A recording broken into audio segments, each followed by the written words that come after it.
एक गांव में महान ऋषि रहते थे। एक दिन एक व्यक्ति ऋषि के पास आया। उसने पूछा, मैं यह जानना चाहता हूँ कि हमेशा खुश रहने का राज क्या है। ऋषि ने उससे कहा, तुम मेरे साथ जंगल की तरफ चलो। रास्ते में ऋषि ने एक बड़ा सा पत्थर उठाया और उस व्यक्ति को पकड़ा दिया। कुछ समय बाद उसके हाथ में दर्द होने लगा, किंतु वह चुपचाप चलता रहा। जब दर्द सहा नहीं गया तो उसने ऋषि को बताया। ऋषि ने पत्थर को नीचे रखने को कहा। पत्थर को रखने पर उस व्यक्ति को बड़ी राहत महसूस हुई। ऋषि ने कहा, यही है प्रसन्न रहने का राज। व्यक्ति ने कहा, गुरुवर, मैं समझा नहीं। तो ऋषि ने कहा, जिस तरह इस पत्थर को 1 मिनट तक हाथ में रखने पर थोड़ा सा कष्ट होता है, अगर इसे और ज्यादा समय तक उठाए रखेंगे तो दर्द बढ़ता जाएगा। उसी तरह दुखों के बोझ को जितने ज्यादा समय तक उठाए रखेंगे उतने ही ज्यादा हम दुखी और निराश रहेंगे।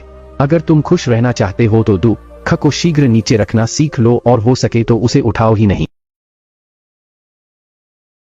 एक महिला ने एक शिक्षिका को बस में अपनी सीट दे दी और खुद खड़ी हो गई। शिक्षिका ने धन्यवाद दिया और महिला ने मुस्कुराते हुए आशीर्वाद लिया। जब एक और सीट खाली हुई तो महिला ने एक बच्चे के साथ सफर कर रही अन्य महिला को बैठा दिया। बाद में उसने अपनी सीट एक बुजुर्ग आदमी के लिए भी छोड़ दी। सीट फिर से खाली हो गई। बस में अब गिनी चुनी सवारियां ही रह गई थीं। अब उस अध्यापिका ने महिला को अपने पास बिठाया और पूछा, सीट कितनी बार खाली हुई है, लेकिन आप लोगों को ही बैठाते रहीं, खुद नहीं बैठी, क्या बात है? महिला ने कहा, मैडम, मैं एक मजदूर हूँ, मेरे पास इतने पैसे नहीं है कि मैं कुछ दान कर सकूं, इसलिए मैं कहीं रास्ते से पत्थर उठाकर एक तरफ कर देती हूँ, कभी किसी जरूरतमंद को पानी पिला देती हूँ, कभी बस में किसी के लिए सीट छोड़ देती हूँ। फिर जब सामने वाला मुझे दुआएं देता है तो मैं अपनी गरीबी भूल जाती हूँ। दिन भर की थकान दूर हो जाती है। और तो और जब मैं दोपहर में रोटी खाने के लिए बाहर बेंच पर बैठती हूँ तो ये चिड़ियां पास आके बैठ जाती हैं, रोटी डाल देती हूँ। जब वे खुशी से चिल्लाते हैं तो उन भगवान के जीवों को देखकर मेरा पेट भर जाता है। पैसा भले न सही, दुआएं तो मिल ही जाती हैं। शिक्षिका अवाक रह गई। एक अनपढ़ सी दिखने वाली महिला इतना बड़ा पाठ पढ़ा गई। अगर दुनिया के आधे लोग ऐसी सोच को अपना लें तो धरती स्वर्ग बन जाएगी। दान सिर्फ धन से नहीं। कहना है कि मैं कल फिर नहीं आऊंगा।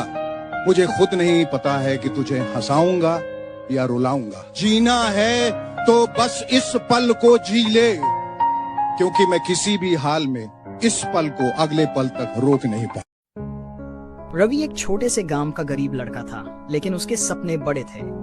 वह डॉक्टर बनना चाहता था, पर आर्थिक तंगी और संसाधनों की कमी ने उसकी राह में बाधाएं खड़ी कर दी। जब उसके दोस्त और गांव के लोग उसे हतोत्साहित करते तो रवि अपने पिता के शब्दों को याद करता, सपने देखने वाले ही दुनिया बदलते हैं। रवि ने ठान लिया कि वह हार नहीं मानेगा। उसने दिन रात मेहनत की, पढ़ाई के लिए खेतों में काम किया और अपने लक्ष्य की ओर बढ़ता गया। कई बार वह थक गया, हिम्मत टूटने लगी, लेकिन हर बार वह खुद से कहता, बस एक कदम और। आखिरकार रवि की मेहनत रंग लाई। उसने मेडिकल की परीक्षा पास कर ली। आज वह गांव का पहला डॉक्टर है और अपने गांव को गर्व महसूस कराता है। रवि की कहानी हमें सिखाती है कि असली जीत वही है, संघर्ष से मिलती है। यानी साल 2125 में हम सब इस दुनिया से जा चुके होंगे। हमारे आज के घर में कुछ अजनबी लोग रह रहे होंगे, वो घर जिसे बनाने में हमने अपनी जिंदगी के साल लगा दिए। वो सब कुछ जो आज हमारा है किसी और का हो चुका होगा।